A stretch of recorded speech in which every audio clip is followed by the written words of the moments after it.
My name is Lulanga Sydney. I'm the tutor for Strategic Human Resource Management 1. In this course, we'll look at a number of factors. We'll look at what we understand by strategy and what is human resource, what is also management. Then we'll put all those three components together to try to understand what we want to talk about in this particular course and this particular presentation. However, before we look into that, let us look at the learning outcomes, the competencies that we're expected to attain at the end of this course, at the end of this presentation. At the end of this presentation, you should be able to appraise elements, tasks, processes, registration, strategies involved in strategic human resource management. Should be able to evaluate human resource management in terms of organizational cultural change. So those two components, competencies, you should be able to attain at the end of this presentation. Now, strategic management. We try to understand what strategic management is all about before we tackle our main or the thrust of our presentation. So strategic management involves aligning initiatives, aligning understandings. These initiatives involving how people are managed with organizational mission and organizational objectives. So the objectives set, the mission set by the organization, aligning all these initiatives on how people are managed in order to realize the organizational goals, organizational objectives, and to realize the mission. So strategic management process, strategy is a long-term plan. Management, it has 5 major components. It looks at planning, it looks at directing, it looks at organizing, it looks at ways on how to realize the set objectives, the set goals in the organization, how they could be attained or realized within a specific period of time. So when we are looking at strategy and we are looking at, we say strategic management process, we are looking at a continuous ways that are put into place to try to realize these set goals, to realize these set objectives, and it's a continuous thing. So it does not stop. So it's put in certain phases, and these phases help us to determine what needs to be done to achieve corporate objectives, for example, within 3 to 5 years, examining organization and competitive environment, establishing optimum fit between organization and its environment, and then reviewing and revising strategic plans. There are also some modes of strategy. We said a strategy is a plan, is mostly a long-term plan. There are mostly 2 of them, the modes of strategy. So we'll look at 2 of them. The first one that we are going to look at is industrial organization. Now, industrial organization, we are going to initiate as O/I model. And this industrial organization looks at the external environment. It says that external environment is the primary determinant of the organizational strategy, rather than in internal decisions of managers. So external environment, for example, the economic meltdown that is happening in the different parts of the world, accessibility to resources, where the organization finds itself, the customers, how they respond to the products, determines how the path that the organization should take. Not necessarily the internal decisions of managers. So the internal decisions of managers are at mercy of the external environment. That's what the industrial organizational model says. It also says that the environment presents threats and opportunities. Remember the SWOT analysis: strengths, weaknesses, opportunities, and threats. And then it also says that all competing organizations control or have equal access to resources, and therefore, since we are competing, we should ensure that we find ways of realizing or making maximum use of the resources. The modes of strategy in the industrial organization, it also looks at the resources. It says that the resources are highly mobile, they're elastic,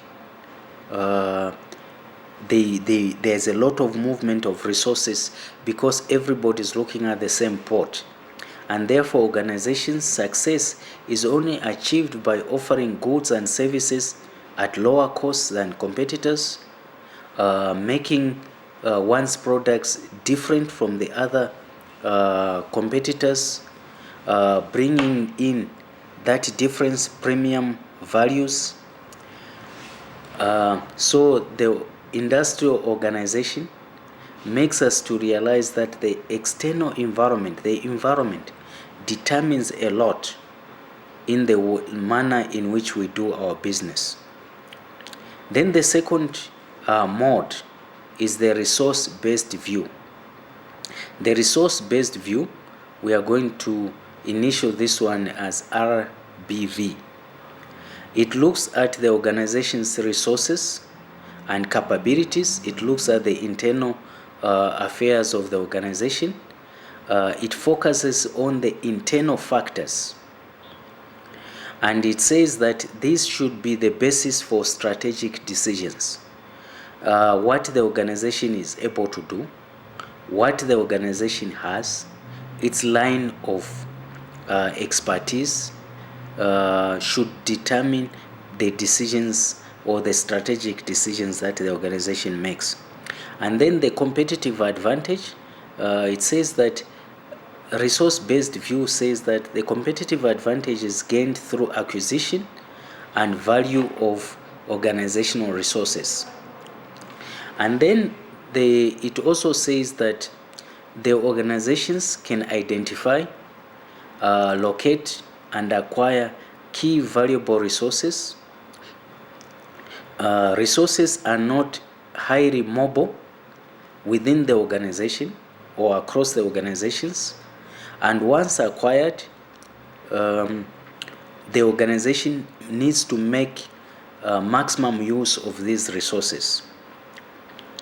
And then it also says that the variable resources are costly to imitate, and these are non-substitutable. So what it's talking about is, it says in resource-based view, it says that the core competencies of the organization, what differentiates the organization from the other one, should be maintained.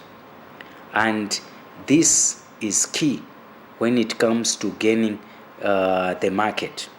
So resource-based view looks at the internal factors. Industrial organization looks at the external factors. Okay. Now, contrasting the two approaches,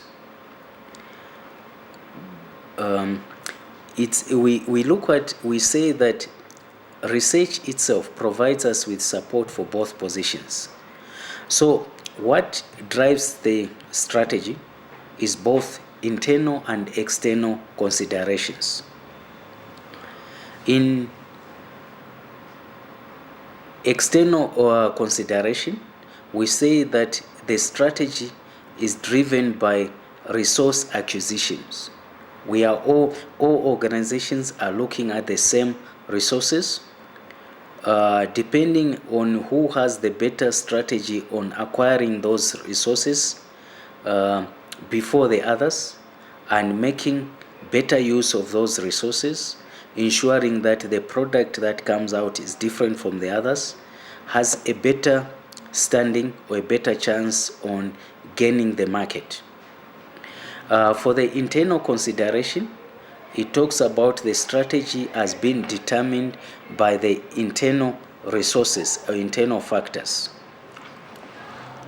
So the process of strategic management, it looks at a number of factors. Mostly there are 4 factors.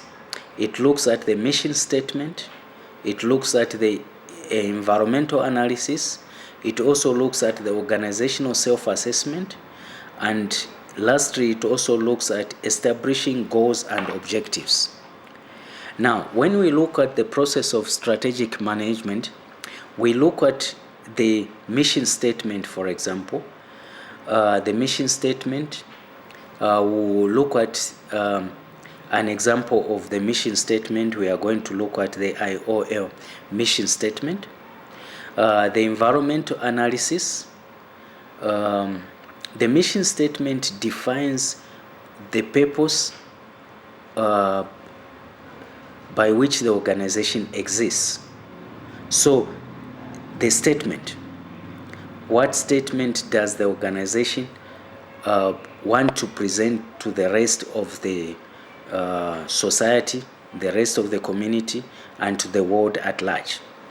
And then the environmental analysis, it looks at a number of factors there. We look at competition, we look at regulations, we look at market trends, we look at the economic trends. And then the organizational self-assessment, we look at 2 factors. We look at the resources, we also look at the management systems, and then we also look at the goals and objectives that are set, and then the strategy. And then these 2, all these 5 factors, they help us to identify assumptions. Okay, so the mission statement, for example, we come back to the mission statement. We said the mission statement explains or defines what the organization, what it exists upon. So it explains the purpose and the reason for the existence. It's usually very broad, and it's no more than a couple of statements or sentences, and it serves as the foundation by which the organization does. The existence of the organization is defined in the mission statement. So if we look at the IOL mission statement, we will realize it is a number of sentences that we see there, and it defines what IOL is all about and what it wants to achieve. So we can look at that and we can say IOL wants to contribute to the educational, economic, and social advancement of all Namibians. It wants to foster acceptable collaborative working relationships with other stakeholders in education in order to improve the quality of life of all Namibians. Okay. Now, when we analyze the environment, what do we see? In the analysis of the environment, we look at the critical components of the external environment. We look at the strength, the weaknesses, opportunities, and threats that face the organization. So we look at competition, for example, the industrial structure, the government regulations, technology, market trends, economic trends. We also look at the organization self-assessment. What do we see there? We identify the primary strengths and weaknesses. We find ways on how to capitalize on strength, find ways on how to improve or minimize the weaknesses. We examine resources, for example. We look at the physical, human, technological, and capital. And then we also examine the internal management systems. What is the organizational culture? Is it viable? Is it sustainable? Is it empowering? Is it involving? We look at the organizational structure. We look at the power dynamics, the policies within the policies that the organization has. What are the rules? What are the regulations? Who makes decision? How are the decisions made? All the processes concerning the decision making. And we also look at the strategy and the performance. We also look at the work systems. Now, when establishing goals and objectives, we realize that the goals should be SMART goals. SMART goals, what we are talking about there is that goals should be specific, they should be measurable, they should be achievable, they should be reachable, and they should be time bound. Now, when we are looking at corporate strategies, we look at a number of factors. Corporate strategies are supposed to help the organization to grow. There are a number of factors that we look at there. We look at the benefits, we look at internal methods, we look at external methods, then we look at the HR issues. So when we are looking at the benefits, we are looking at issues on who should be hired. When should the person be hired? Do we need this person forever? Do we need to maintain this person? Do we need to let go of this person? Okay. What about the employees that we have? Have we trained them? Do they have the tools that are needed? Are they able to perform? Then we also look at the quality and performance standards. Are we able to maintain them? Can we improve on them? And do the people that we have the capacity and the ability to improve on the performance? Now, when we look at the internal and external methods, we are looking at on human resources aspects. We are looking at, for example, if organizations merge, can we maintain all the workforces, or do we need to declare some of them redundant? Do we need to downsize? Do we need to dismiss employees? And all kinds of factors like that. Okay. Now, the corporate strategies, that was the issue on growth. Now, what about stability, maintenance? Can we maintain the status quo? We look at the limited environmental opportunities in which we find ourselves. Can it help us to gain competitive advantage? Can we do with less, or can we do with more? Okay. What opportunities do we have for advancement? And then we also look at the management. Can the management identify key employees who make a difference, employees who add value to the organization? And then can we develop a specific human resource retention strategy to maintain these ones? Now, as we continue, we look at the turnaround or retrenchment aspects, downsizing, streamlining organization in cost-cutting attempt to adjust to competitive environment. We also look at the few opportunities and many environmental threats. We also look at the importance to develop HR practices in order to manage survivors. Now, when we look at what we have been looking at is the corporate strategies, the strategies that are put in place for the organization to survive, the organization to continue performing or existing in the business world. So we have looked at three of them. We have looked at the issue of growth, we have looked at stability, and we have looked at the turnaround strategy. Now let's look at the business unit strategies, cost leadership. Here what we are looking at is the increase in efficiency and cutting of costs, ensuring that we maintain the customers that we have, or the consumers, and we expand our customer base. And then we also realize the what you call elasticity, that the price is elastic, it changes depending on the supply and demand, and then ensuring that our customers get the value for their money. That human resource strategy focuses both on short-term and long-term. Short-term, the performance measures of results, and then ensuring that there's efficiency through job specialization and cross-training. Differentiation, what we are looking at previously was leadership. Now we look at differentiation. Here, what are we looking at? We are looking at ways on how to ensure that the premium price from the consumers is maintained.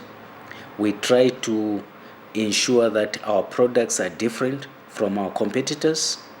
Our core competencies is strengthened, and then we are attempting to distinguish our organizational products and services from our competitors.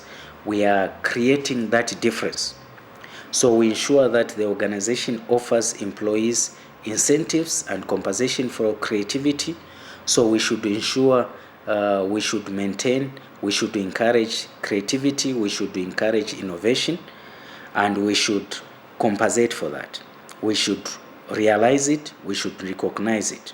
We should create an environment where employees can express themselves freely. And then we also focus on external hiring of unique individuals and maintaining creative employees, those employees who make the difference in the organization. And then the second point that we are looking at is focus.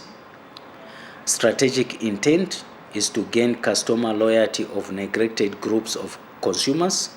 So those consumers who are neglected, we ensure that we also entertain them, we bring them on board, and we ensure that they are able to get what they are looking for.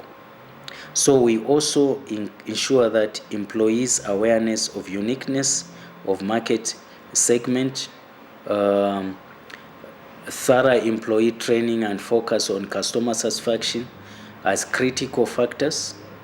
We hire members of the target segment who are apathetic to consumer in target segment.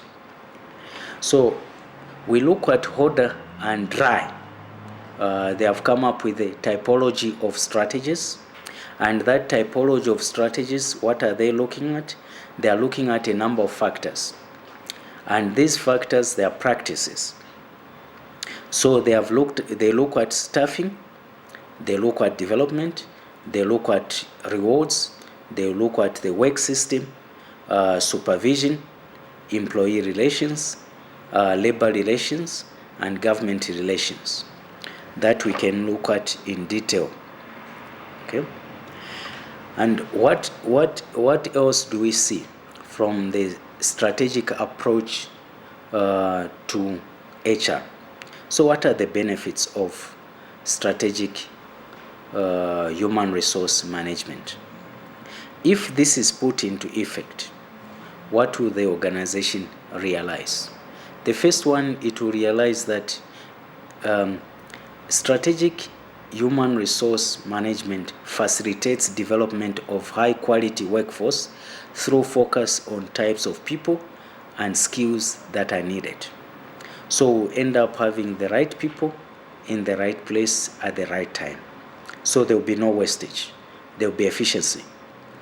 It also facilitates cost-effective utilization of labor, particularly in service industries where labor is generally the greatest cost.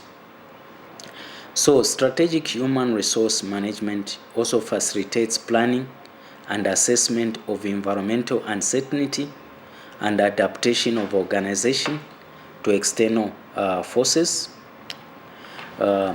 Human resources and resource-based view, it helps us to realize that people management systems construct not all competitive advantage begin with people management systems. There are other factors that needs to be taken cognizance of. And systems also create value to the extent that they impact stock, they impact flow, and they also impact the change of intellectual capacity or capital and knowledge. It's also a basis for core competencies. Now, human resources, strategic human resource management, it brings to the fore the importance of skills, the importance of behavior, the importance of core competencies. So skill, having people who have the right knowledge, the right qualification, the right experience, they have the ability, capability, the capacity to carry out duties. So strategic human resource management helps us to realize such people, to hire such people, to maintain such people, to train and develop such people. And it also helps us to realize the behavior concept through creation, through transfer, and through integration. It also helps us to realize the core competencies arising from the combination of the firm stock of knowledge and flow of knowledge through creation, transfer, integration in a way that is variable, rare, immutable, and organized. So what did we see there? We see that the dynamic capability construct illustrates interdependency, interplay between workforce and core competencies. It changes over time, but it makes us realize that you cannot have workplace in one place or one side working separately from the core competencies.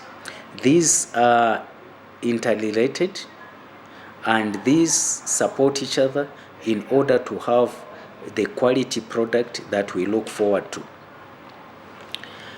Now, what are distinct human resources that an organization needs? An organization needs flexible human resources. Flexibility is key when we look at human resources. We should have human resources, skills that are diverse. We should have people who have competencies, skills, experiences in different fields, who are able to complement other skills, resources in different areas. We should also have markets, established markets. We should also have employment practices, and then we also look at core competencies. Now, if these competencies are available to everyone on open market, how can we generate unique competencies or competencies that make one organization different from the other? So here we are looking at the 5 P's model of strategic human resource management. There are 5 of them. The first one is the philosophy. The second one are the policies that are put in place. The third one are the programs. And the fourth one are the practices. And the fifth one are the processes. These 5 P's define what strategic human resource management is all about, and it helps us to understand the importance of strategic human resources. Now, the 5 P's model of strategic human resource, it helps us to understand that strategic human resource efforts begin with identification of strategic needs. That employee participation is critical to linking strategy to HR practices. Strategic human resource depends on systematic and analytical mindset. The 5 P's also help us to understand that the corporate HR departments can have impact on organizational efforts to launch strategic initiatives. So what have we seen in this presentation? What we have seen is that human resource is responsible for defining an organizational structure as a model for the company's way of doing business. So strategic human resources management helps us to define the organizational structure.